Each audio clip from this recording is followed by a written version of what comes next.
since the beginning of the Transformers Skybound comic, we've come to know that this world is full of death and serious consequences. Nowhere is that clearer than the brutal fate that awaits our beloved Skywarp. In issue number 4, Starscream and Soundwave make the executive decision to rip apart their brother-in-arms for spare parts and Energon. This moment is shocking, as we would expect something like this from Starscream, but Soundwave?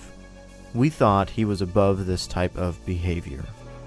Well, in issue number 5, we see that this plot point is not thrown away, but it is in fact utilized to show us, the reader, that yet again there are real-world consequences to everyone's actions. Thundercracker is brought back online and immediately notices his brother has been mutilated and grafted into the hull of Teletran 1. It's a despicable act of cowardice that he blames the Autobots for, as surely a fellow Decepticon would never do such a thing. Starscream quickly pushes these accusations aside by foolishly saying that Skywarp volunteered.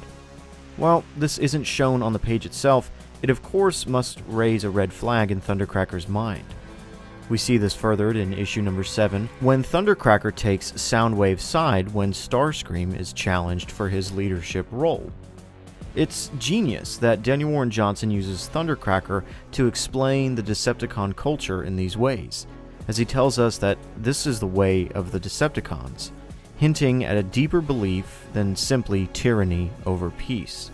Issue number 8 is when we see this idea solidified, when Thundercracker allows the passengers of the USS Henry Harrison to flee from their attack. He pities the humans and their soft exteriors.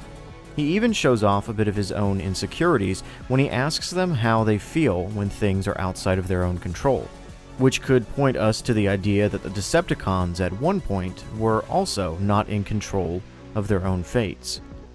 But Thundercracker understands that these humans are no threat, and so he lets them live.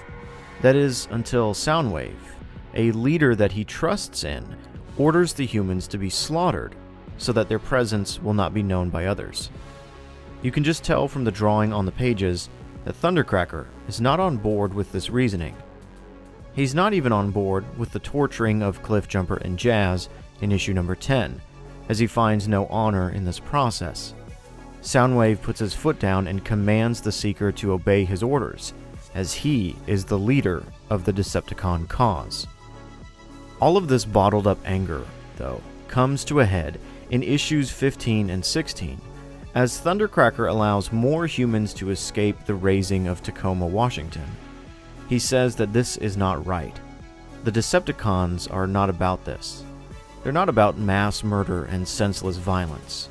They are about the true way, the one true path to save Cybertron. Not this.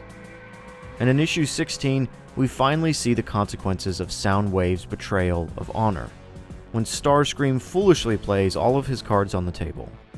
Starscream reveals the truth that Soundwave is responsible for Skywarp's mutilation, and in doing so, sets Thundercracker free from his burden of loyalty. Soundwave once told Thundercracker to be silent and obey, and now, when Soundwave demands help in fighting Bruticus, Thundercracker does obey, but only the first order. There is nothing left to be said anymore. The truth has been revealed. Soundwave is no honorable leader. In his own mission for control, he has defaced the Decepticon ways, and Thundercracker will no longer follow him. Issue 17 picks up shortly after these events and shows us a Thundercracker who is truly lost amidst a war he cannot partake in anymore. The only leaders left to reign over the Decepticons are murderers and liars and those who would stab their own people in their backs. Bots who either want their own glory or sacrifice the true way in order to simply survive. This is not what Decepticonism is about. Thundercracker visits Skywarp to speak with his brother, the only one he has left to turn to in this time of madness. Originally, I was very critical of this scene, as I felt it was far too short in the grand scheme of things. However, as time has passed, I can now see that Johnson is setting up something much bigger to come from the seeds of this moment.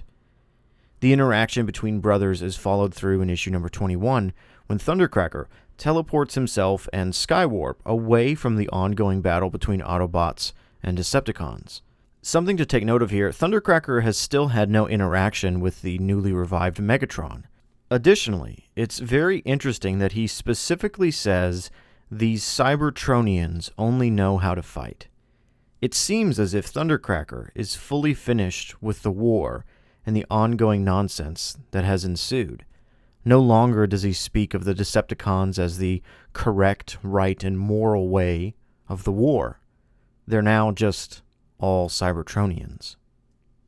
Now, this video is coming out right around the time that issue number 22 will be hitting comic shops, so maybe I'm completely wrong about every character aspect here.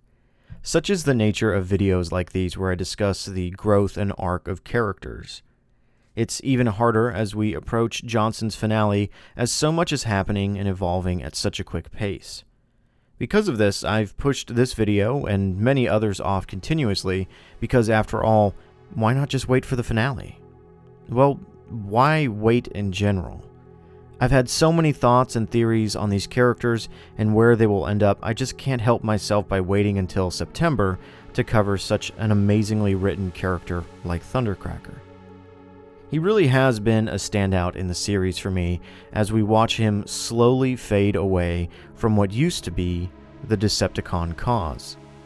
IDW did something similar with his character in their comics, as after the war he ventured off to explore Earth and learn of human culture. He even had a pet dog and became an award-winning screenwriter for film and television.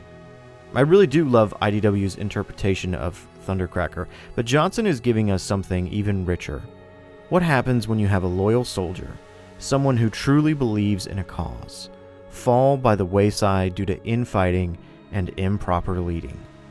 Soldiers, good soldiers, follow orders. But what happens when those giving the orders directly go against the morality and the meaning of your cause? Even for the Decepticons, the bad guys of the franchise, there has been a righteous reason for their conquest. Thundercracker is a true believer, or at least he was a true believer. After so many failings of the cause he had believed in, it seems like he has wavered in his faith.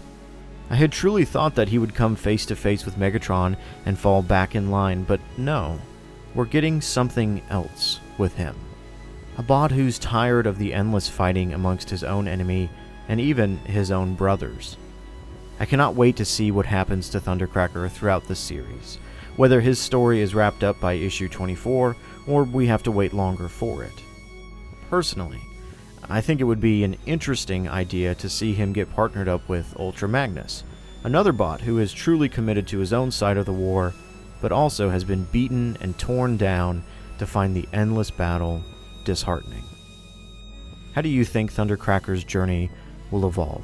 Who would you like to see him interact with? Let me know, and I'll see you all in the next video.